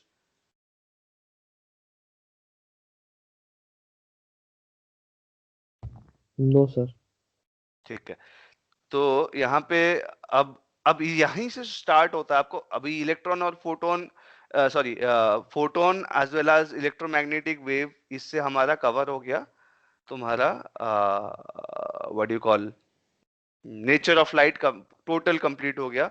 Wave and oscillation हो गया, मटेरियल मीडिया का बस छोटा सा part cover, I think Huygens principle so शायद हम कल ही कवर करेंगे, अभी तो 12 बज जी चुका है। हाँ ठीक है, ये इस चीज को थोड़ा सा बस ध्यान दे दो। ठीक है, बस ऐसा, हमने ये चीज ऑलरेडी डिस्कस कर लिया था। ये लाइट है, वेव देख लो या पार्टिकल देख लो, ठीक है, फोटोन देख लो, अब कैसे भी देख लो, इसको लाइट है और एक मीडियम है। ठीक है, अगर ये मीडियम नहीं होता, मान के चलो ये लाइट का स्पीड हमको क्या पता है, सी है, light moves at a fixed speed C. मान के चलो अगर वैक्यूम है तो ये मान के चलो मैंने मार्क कर दिया, ये डिस्टेंस जो है, ये डिस्टेंस हो गया डी, मैंने इस डिस्टेंस को क्या बोला, डी। ठीक है, अब इतना डिस्टेंस कवर करके लाइट यहाँ कब पहुंचेगा, कितना टाइम में पहुंचेगा, वो टाइम टेकन को मैं अगर टी बोलूं, if T is the time taken, तो कितना टाइम लगेगा यहां से यहां तक आने में लाइट को? Time is distance upon velocity या डिस्टेंस अपॉन स्पीड, करेक्ट। अब इसी सिचुएशन में क्या हुआ, अगर ये वैक्यूम नहीं है, यहां पे मैंने मैटर भर दिया, कोई मटेरियल मीडियम हो गया इधर जिसके अंदर मैटर पार्टिकल्स है, ठीक है, तो होगा क्या, अब ये लाइट का जो वेव मानो या फोटोन मान लो, कैसे भी देख लो, लाइट वेव आएगा, एक पार्टिकल कैप्चर करेगा, अगर ये ट्रांसपेरेंट है, अगर ये मीडियम ट्रांसपेरेंट है तो ओनली व्हेन इट हैपेंस। ठीक है, अगर ओपेक मीडियम है, opaque medium for example concrete block हो गया, कुछ भी और हो गया, तो फिर लाइट अब्जॉर्ब हो जाएगा और दूसरे फॉर्म में अगर वो एनर्जी का रिलीज होगा तो उससे तो लाइट तो वहीं रुक गया ना। तो ट्रांसपेरेंट मीडियम में क्या होता है कि लाइट आएगा और यहाँ पे वो कैप्चर हो गया कहीं, इस पर्टिकुलर पॉइंट, एक पॉइंट उसको कैप्चर करेगा, फिर थोड़ी देर बाद एमिट करेगा, फिर कैप्चर करेगा, फिर एमिट करेगा। एग्जाम्पल मान के चलते, ये पर्टिकुलर जो लाइन है वेव, या इसको हम रे बोलेंगे, चाहे हम पाथ ऑफ लाइट को हम क्या बोलेंगे, रे। ठीक है, ये रे वेव भी हो सकता है, ये वेव पार्टिकल या फोटोन का एक बीम भी हो सकता है, कुछ भी हो सकता है। तो रे, ये जो रे है, अगर वैक्यूम होता तो उसको कितना टाइम लगेगा इस पर्टिकुलर जो एरिया को लेंथ को क्रॉस करने में, डी बाई सी, ठीक है। मगर मान के चलो यहाँ पे 4, वैसे तो बहुत होते हैं, एग्जाम्पल में देता हूँ 4, यहाँ पे 4 पार्टिकल है और हर पार्टिकल जो है इस रे को एब्जॉर्ब कर लेगा, टोटली एब्जॉर्ब कर लेगा, फिर 1 सेकेंड बाद उसको फिर से रिलीज करेगा, ठीक है। तो हर पार्टिकल पे इस वेव को 1-1 सेकेंड का डिले होगा।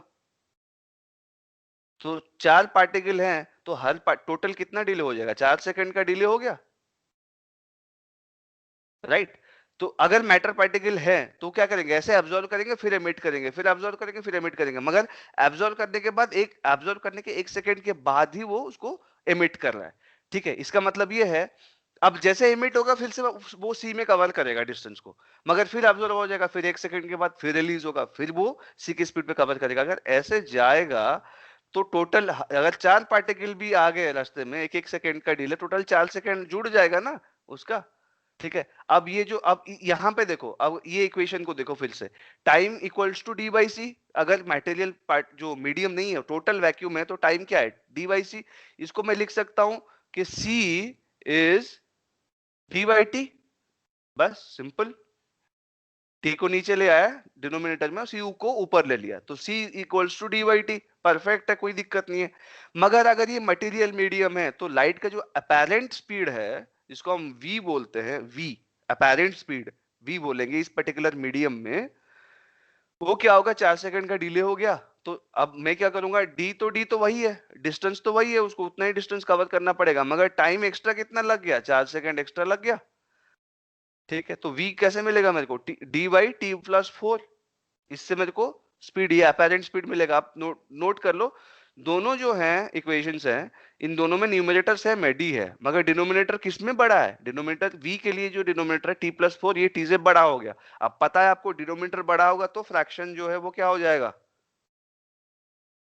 जो डिवीजन है या जो फैक्ट, बेसिकली अगर डिनोमिनेटर बड़ा होगा तो फ्रैक्शन का वैल्यू जो है वो छोटा होता रहेगा, ठीक है। इसका मतलब जैसे t के जगह t प्लस 4 ले गए तो v जो आएगा, v हमेशा क्या होगा, c से छोटा हो जाएगा। अब क्या है, इसीलिए क्या होता है, हम जब कोई भी ट्रांसपेरेंट मटेरियल मीडियम लाइट के पाथ में आ जाता है ना, तो हमको क्या लगता है कि उसका स्पीड घट गया, स्लो डाउन हो गया, उसका स्पीड सी से जो 3 लाख किलोमीटर पर सेकंड उसका स्पीड होना था, वो घट के कुछ और हो गया, 1.5 लाख किलोमीटर पर सेकंड हो गया, या फिर हो सकता है कि 10,000 किलोमीटर पर सेकंड हो गया, ऐसा कुछ हो गया, हमको लगता है। वो क्यों लगता है, वो इसीलिए नहीं लगता, लाइट एक्चुअली में स्लो डाउन नहीं होता है, लाइट को इंटरप्ट किया जाता है। कोई खा जाता है फिर उसको वो उगल देता है, फिर खा जाता है कोई पार्टिकल, फिर उगल देता है, फिर खा जाता है, फिर उगल देता है, तो ऐसे ऐसे करके लाइट जाता है, पार्ट्स में उसका जर्नी होता है। तो इसीलिए क्या होता है, टोटल टाइम जो उसको लगना चाहिए उससे ज्यादा टाइम लगता है, तो इसीलिए अपेरेंट स्पीड, इसको क्या बोलेंगे हम, apparent speed in any medium, इसको हम v में डिनोट करेंगे। इन वैक्यूम लाइट का जो स्पीड होता है वो एब्सोल्यूट होता है, उसको हम c बोलते हैं, जिसका वैल्यू 3 इंटू 10⁻8 मीटर पर सेकेंड होता है, 3 लाख किलोमीटर पर सेकेंड, मतलब झपक पलक से 1 सेकेंड में। तो अपेरेंट स्पीड, अब आपका अपेरेंट स्पीड और एब्सोल्यूट स्पीड के बीच आपको समझ में आ चुका होगा। अपेरेंट स्पीड के लिए क्या होता है, मीडियम, कोई मटेरियल मीडियम होना जरूरी है, मगर एब्सोल्यूट स्पीड कहाँ होता है, जहां पे प्योर स्पेस टाइम है, जहां कोई मीडियम नहीं है, कोई मीडियम है ही नहीं, तब जाके हम क्या करते हैं, सी का वैल्यू यूज करते हैं। अब कुछ कुछ जगह पे टेक्स्ट बुक में आप ये सोच सकते हो, आपको अपेरेंट स्पीड की जगह स्पीड ही बोला जाएगा, मगर आप समझना कि वो अपेरेंट स्पीड ही की बात कर रहा है। अगर कोई ये बोलता है कि लाइट स्लोज डाउन, लाइट की स्पीड जो है वो किसी मीडियम में कम हो रहा है, अगर कोई बोलता है या कहीं लिखा हुआ है, तो आपको यही समझना है कि वो स्पीड कम नहीं हुआ है लाइट का, वो अपेरेंट स्पीड जो है वो कम है। किससे कम है, जो एब्सोल्यूट स्पीड है c, उससे कम है, बस ये आपको समझना है। अब यहाँ पे एक इंपॉर्टेंट डेफिनेशन है कि डिपेंड करता है कि ये मीडियम जो है, अब यहाँ पे मैं, डिपेंड करता है कि यहाँ पे कितने पार्टिकल को एनकाउंटर कर रहा है, ठीक है, कितना स्लो डाउन होगा, v का वैल्यू c से कितना कम होगा, ये किस पे डिपेंड करता है कि इसके अंदर कितने पार्टिकल्स हैं और वो पार्टिकल कैसे हैं, उनका अरेंजमेंट कैसा है, वो कितने क्लोजली पैक्ड हैं। यहाँ पे 4 पार्टिकल है तो t+4 हो गया, अगर 1-1 सेकंड का डिले हुआ। अगर मैं 100 पार्टिकल रख दूं तो और ज्यादा डिले हो जाएगा, v का वैल्यू और नीचे चला जाएगा। नहीं अगर एक दो पार्टिकल रखूं तो v का वैल्यू थोड़ा और बढ़ जाएगा। ऐसे करके फ्लक्चुएट, तो इसी के ऊपर पूरा खेल है। एक मीडियम को हम क्या करते हैं, कैटेगराइज करते हैं कि ग्लास हो या एम्बर हो या आपका वाटर हो, कुछ भी हो। इसी से हमने क्या किया, उसको एक नंबर असाइन किया जिसको हम बोलते हैं म्यू। इसको हम क्या बोलते हैं, म्यू। म्यू का मतलब हम उसको रिफ्रैक्टिव इंडेक्स बोलते हैं। क्यों रिफ्रैक्टिव इंडेक्स बोलते हैं ये हम आगे समझेंगे, मगर अभी हर मीडियम को हम एक क्या करते हैं, नंबर असाइन करते हैं, और इस नंबर को हम बोलते हैं म्यू, जिसको हम रिफ्रैक्टिव इंडेक्स बोलते हैं। मगर हम जब तक रिफ्रैक्टिव इंडेक्स को नहीं समझते या इंडेक्स को नहीं समझते, या इसको ऑप्टिकल इंडेक्स भी बोलते हैं, तो इसको हम म्यू ही बोलेंगे। तो म्यू बेसिकली क्या है कि इसके अंदर जो पार्टिकल है जो लाइट को खाते उगलते रहते हैं, उनका उनका नेचर क्या है, वो कितना डिले करते हैं लाइट को, वही जो मेजरमेंट है उसको हम डिनोट करते हैं म्यू। तो कोई मटेरियल का म्यू जो है वन, देखो म्यू तो हमेशा, म्यू को डिफाइन कैसे करते हैं पहले ये देख लो, ये इंपॉर्टेंट है, नोट कर लो इसको। म्यू जो है डिफाइन क्या होता है, म्यू क्या होता है, कोई भी मटेरियल मीडियम का म्यू, कोई भी मटेरियल मीडियम का म्यू क्या होता है कि मटेरियल मीडियम का म्यू ये होता है कि c divided by v। c मतलब absolute speed of light divided by the apparent speed of light when the light passes through that particular medium. किसी भी मीडियम का रिफ्रैक्टिव इंडेक्स म्यू क्या होता है, it is basically the ratio of the absolute speed of light and the apparent speed of light when light passes through that medium। ये होता है उसका डेफिनेशन, चाहो तो नोट कर लो इस चीज को। तो म्यू ये होता है v म्यू, का सॉरी वेलोसिटी ऑफ लाइट नहीं होगा सर, v का मतलब यहाँ पर? नहीं, वो अपेरेंट स्पीड है। वेलोसिटी यहाँ पे हम, वेलोसिटी क्या होता है, speed with a direction velocity होता है। किसी स्पीड जो है उसमें हम डायरेक्शन असाइन करेंगे, तब देखो होता क्या है, मैं कितने स्पीड में जा रहा हूँ, अगर मैं बाइक चला रहा हूँ, ठीक है, तुम पूछोगे भैया क्या स्पीड है, मैंने कहा भाई मजा आ गया, बहुत तेज चला है बाइक। कितने स्पीड में चला है, 120 किलोमीटर पर आवर में चला है, 120 किलोमीटर पर आवर में चला है, ठीक है। तुमने वहां पूछा क्या मेरे को, भैया तुम किधर जा रहे थे, north, north east, west, south, south east, पूछा है तुमने? नहीं पूछा। तुम्हें क्या मतलब है कितना स्पीड पे जा रहे हो। अब अगर तुम ये पूछोगे भाई कि तुम्हारा वेलोसिटी कितना है, तो मुझे क्या बोलना पड़ेगा, भाई 120 किलोमीटर पर आवर के पर आवर से मैं नॉर्थ की तरफ जा रहा हूँ, दैट इज द वेलोसिटी। तो डायरेक्शन मेंशन करोगे या डायरेक्शन मैटर करेगा तब वेलोसिटी पिक्चर में आएगा, मगर यहाँ डायरेक्शन मैटर नहीं कर रहा है ना। यहाँ तो लाइट का बेसिकली स्पीड से ही हमको मतलब है, किसी भी डायरेक्शन में जाए। अगर लाइट, ये जो लाइट है, ये जो एग्जांपल मैंने तुम्हें दिया, लाइट इधर कहाँ से आ रहा है, टुवर्ड्स ईस्ट ट्रैवल कर रहा है। अगर इसी मीडियम को जो है मैं ऐसे भी कर सकता हूँ, यहाँ पे d डिस्टेंस पे मैं लाइट को इधर से भी ला सकता हूँ। बात तो बराबर है ना, उसका म्यू तो बदल थोड़ने जाएगा। तो स्पीड से डिपेंड करता है म्यू, ठीक है। तो दिस इज द, अब Yes, c को स्पीड ऑफ लाइट इसीलिए हम बोलते हैं क्योंकि हमको ये नहीं मैटर करता कि लाइट की कौन से डायरेक्शन में जा रहा है, तो किसी भी डायरेक्शन में जाए, हमें उसका नंबर से मतलब है, उसके वैल्यू, न्यूमेरिकल वैल्यू से मतलब है। तो न्यूमेरिकल वैल्यू स्पीड होता है, और जब डायरेक्शन लगाते हैं हम उसके साथ, वो होता है वेलोसिटी। तो अब म्यू, अब देखो हमें यहां से क्या पता चला, v is always less than c। हाँ, v हमेशा c से क्या होता है, छोटा होता है। इसका मतलब यहाँ पे अगर इक्वेशन देखें mu equals to c by V, तो ये हमेशा क्या होगा, c बड़ा है v छोटा है, तो ये हमेशा 1 से बड़ा होगा नहीं। yes, तो mu is always greater than 1, हमेशा आपको 1 से नीचे रिफ्रैक्टिव इंडेक्स मिलेगा ही नहीं, ठीक है, चाहे कोई भी मीडियम देख लो।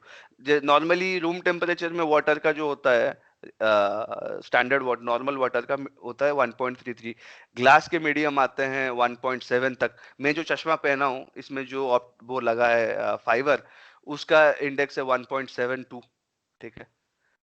अब वही बात है कि अगर मेरा इंडेक्स बहुत ज्यादा, अगर मैं अभी 1.72 की जगह मैं इंडेक्स यूज करूंगा 1.9 इंडेक्स वाला, हालांकि बहुत महंगा हो जाएगा। अब ये मेरा चश्मा जो है 7,000 का आता है, बिना फ्रेम तो फ्री मिलता है मेरे को, मगर लेंसेज लेंसेज आता है का 1.72 इंडेक्स की वजह से इतना महंगा होता है वो फाइबर, ठीक है। 1.9 इंडेक्स, अब मजबूरी है भाई, पहनना पड़ता है चश्मा, कोई शौक के लिए थोड़ी ना पहनते, वरना दिखेगा ही नहीं। तो अब क्या है, 1.9 इंडेक्स का मैं अगर खरीदूं, महंगा तो पड़ेगा, मगर क्या होगा, चश्मा का जो ये जो लेंस है ना, इतना मोटा दिख रहा है, वो पतला हो जाएगा। क्यों?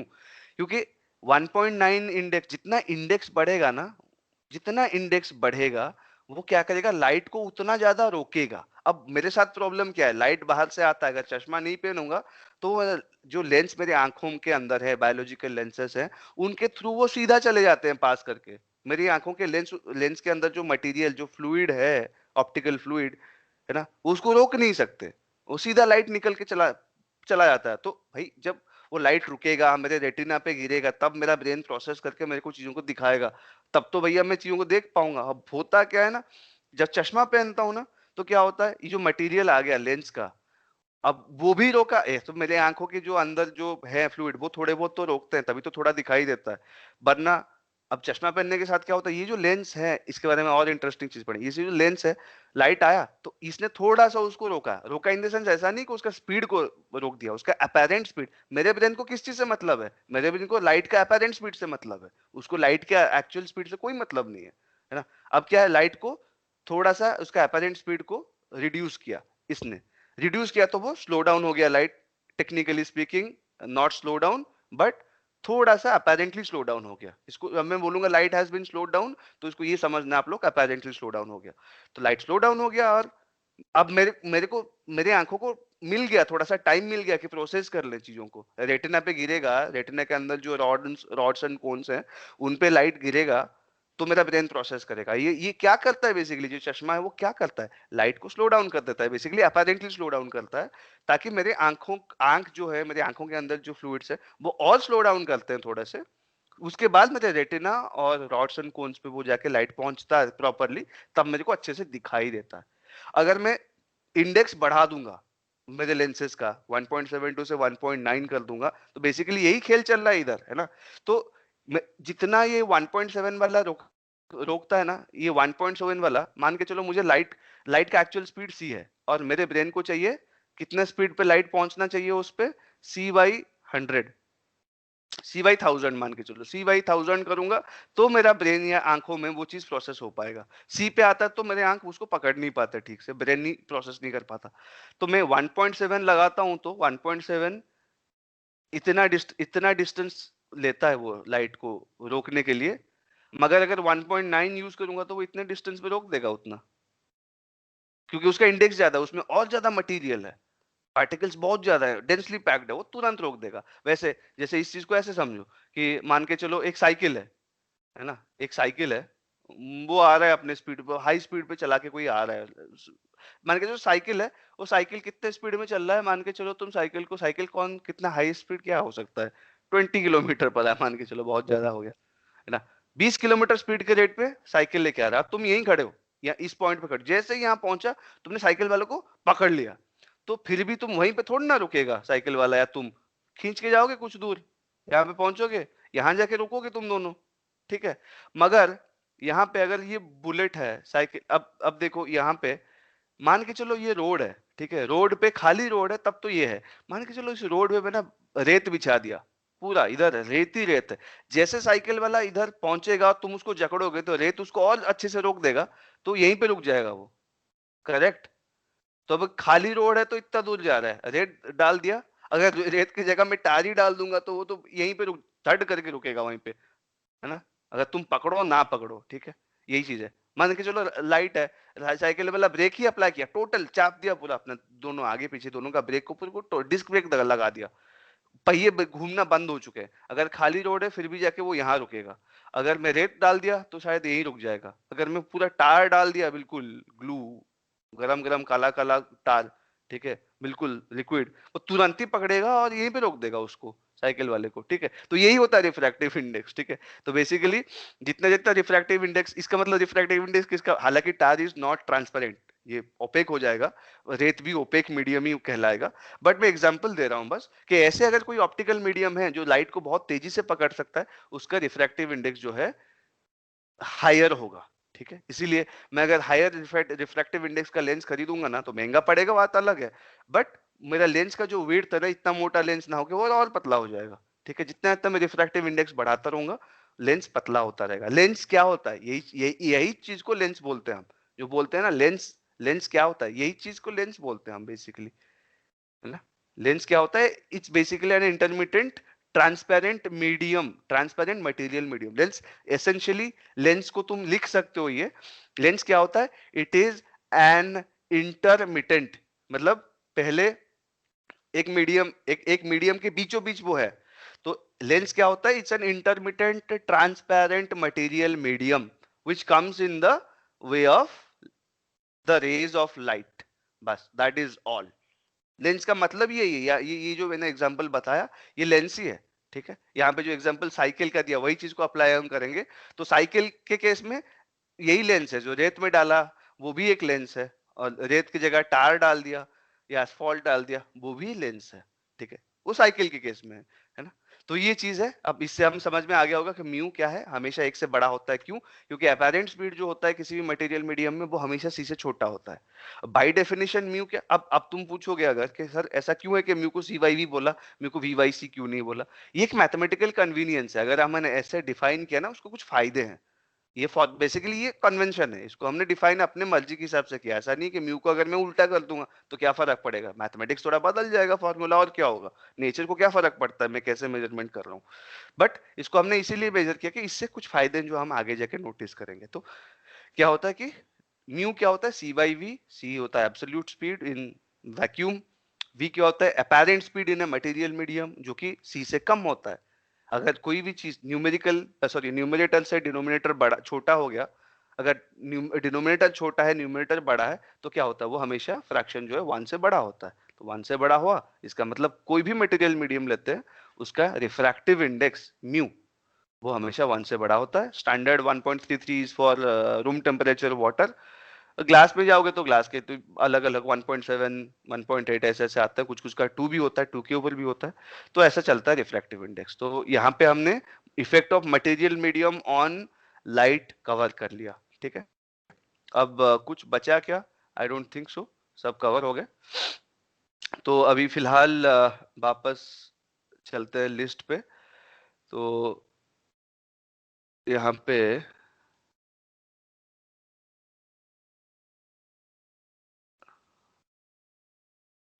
इफेक्ट ऑफ मटेरियल मीडियम, ये पूरा आज भी हाइंस प्रिंसिपल कवर नहीं कर पाया, क्योंकि है बहुत सारे बेसिक चीजें हैं जो कवर करनी थी। तो हम लोग नेक्स्ट सेशन कल ले लेते हैं, क्या दिक्कत है? If anyone has a problem let me know. यहाँ पे हम क्लास को आज आज एंड करते हैं। मैं स्क्रीन जो है शेयरिंग स्टॉप कर रहा हूँ।